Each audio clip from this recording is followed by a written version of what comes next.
Last night at 11, 6 News told you about the police response to a suspicious situation at an East Lansing townhome. And today we learned more. Police found one body and remains of a second in a freezer at Coolidge Place. Rachel Ramsey was on the scene today and has the latest from police and reaction from a neighbor. Rachel. Sherry, Siobhan, police say the townhome's management let them know there was blood in the apartment. They say while searching, they found a dead body in the freezer, along with possibly finding human remains from a second individual also in the freezer. There are still a lot of unanswered questions as the investigation only began yesterday, but neighbors are very disturbed.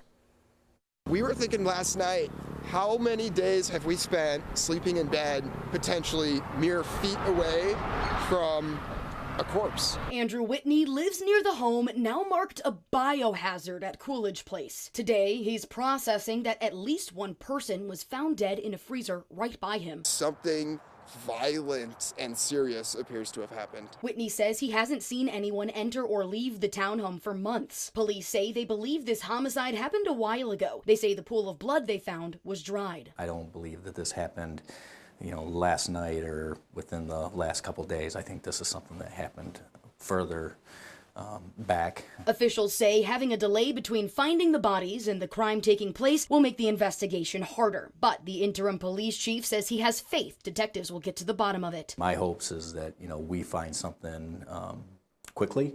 That way, the public can be at ease, family members can be at ease, neighbors can be at ease and stuff like that. He says no arrests have been made and there is currently no person of interest. They also say there were no signs of forced entry into the home. This is very early on in the investigation and many questions remain. Anything that the public, if they've heard anything, seen anything, that they can contact us. Back to Whitney, who is in shock. He says he knew something was very wrong last night when the forensics team was at the townhome until 4 a.m. and his nose could tell too. I haven't smelled death, but if I had to guess, it was the smell of death. A spokesperson for the company that manages Coolidge Place says since this is an ongoing investigation, management is fully cooperating, but the situation is not something they want to comment on, given that it appears to be a tragic personal issue. Police say management at Coolidge Place townhomes in East Lansing informed them they saw a pool of blood in a home in the 1500 block of Wintercrest Street. Yes, when officers made their way inside on November 7th, they found human remains in a freezer. Since then, investigators have identified a person of interest in the case. And Rachel Ramsey spent the day working to get more information about that man. Whatever went down behind the door of this townhome is still under investigation. Remains of 2 bodies were found in a freezer back on November 7th. Police say this is one of the most complex cases they've been a part of, but they are slowly finding out more. It was identified that a person of interest was to be investigated. Police say 37-year-old Jason Bryce Wirawat is that person, but that subject has been confirmed to be deceased. Search warrants show Wirawat took his own life in Detroit back in July. So 2 bodies in a freezer and a dead person of interest. So we have to rely on the evidence that has been collected. Search warrants also show police want to look into hard drives and computers found in what is believed to be Wirawat's bedroom, along with his DoorDash and Amazon accounts and a camera found in a different bedroom. It's so hard to figure out what happened, and I really hope we get some clarity on this soon. As we learn more information, so does neighbor Andrew Whitney. He says he's been trying to wrap his mind around the whole situation. Every time we get more information, we're just left with more questions. He watched as investigators carried items out of the townhome. I saw a lot of damaged things come out, cracked and broken computer screens. Even still,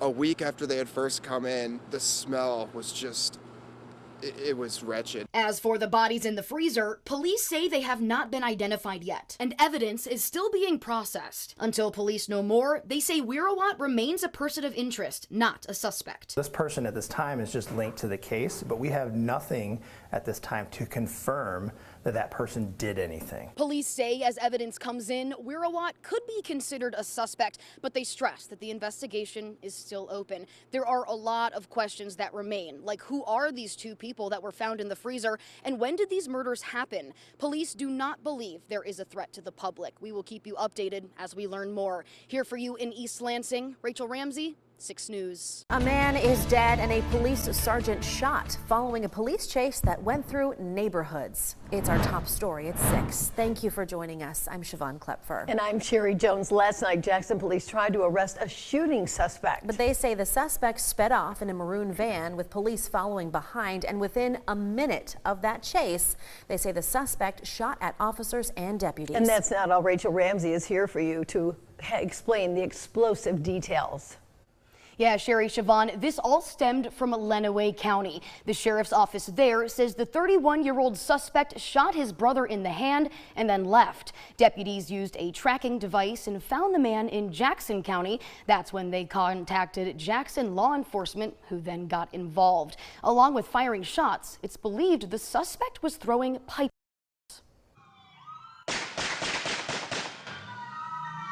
Shots fired as the suspect from Franklin Township tries to escape police. The commotion started on Cooper Street sometime after 5 p.m. And the chase went through neighborhoods. Law enforcement says that means that homes and vehicles were shot at. And you can see that right here on Orange Street, a bullet hole right in the front of these people's home. Right behind here is their living room where they were when the shot came through. Officials say the suspect ended up shooting a Jackson sergeant. The bullet went through his arm and into his body. And bullets weren't the only thing coming from the suspect's car. I saw a puff of smoke and a bang. And I'm like, well, are they throwing firecrackers at him or something? It wasn't firecrackers, but Dan Springer was on the right track of thinking as he witnessed the police chase in action. His dash cam witnessed it too. I see this van come flying around the corner. Thought, typical Jackson teenager maybe or something. But then I looked towards that street and saw the police and slammed on my brakes. I hear another bang and smoke. Officials believe these were pipe bombs. The state police confirmed they found many in the suspect's car and want to know why. If maybe he did have a plan to use them at a later date, maybe for some type of terrorism or trying to get back at somebody. While law enforcement believes they found all of the pipe bombs, which I'm told are metal pipes filled with gunpowder that can contain nails or BB pellets, they remind the community what you should do if you see one. Call 911. Don't approach it. Don't try to pick it up. And then we will come and check it. Once officers and deputies stopped the suspect, they exchanged fire, and the suspect was later pronounced dead. People could have been really hurt. There's no sense in it. Really no sense in it. No one from the public was harmed during all of this. The sergeant shot is in good condition and will be okay. 2 Jackson law enforcement officials are on paid leave as the state police investigate, and the suspect's brother, who was shot in the hand, will also be okay. A Jackson County man is in shock tonight. His home burned down this morning in Lake Columbia near Brooklyn. Rachel Ramsey spoke with him and is here for you now to tell us why he hasn't been able to break the news to his wife. Yeah, Sherry, Siobhan, Marlon Kyleman says he was building a railing for his wife in his garage this morning when he went inside for just a couple of minutes. That's when the garage caught on fire. Now, on the eve of Thanksgiving, he's left to pick up the pieces. My mom bought me this as a Christmas present before she died. Searching through the rubble. Oh, God. Holy cow. Look at my generator, my snowblower. Years of memories now destroyed. I had built this in high school. Marlon says he was around 17 when he built that shelf, and now at 73, he has to let it go. You don't know when you get out of bed in the morning what life is going to give you. Marlon says at first, he thought the sound of the fire was an intruder. So I come out the front door with the dog to see if I could head him off at the pass, and that's when I saw the smoke coming out of the garage. All I could see was the flames going up the back wall, and all I could do was stand here and watch it burn. All of this happening just 2 days before Marlon's wife gets home from the hospital after having open heart surgery. He even decorated their home, excited for her arrival. I had balloons, and I had banners and stuff to cheer her up.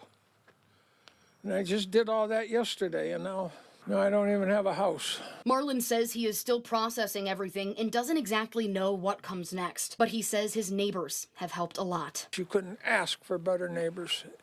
This whole street, up and down this whole street, fabulous neighbors. And he kept looking on the positive side, saying no one was hurt, and besides, the fire didn't touch my boat. His biggest worry right now is his wife. I'm not going to tell her over the telephone, so I have to do that tomorrow.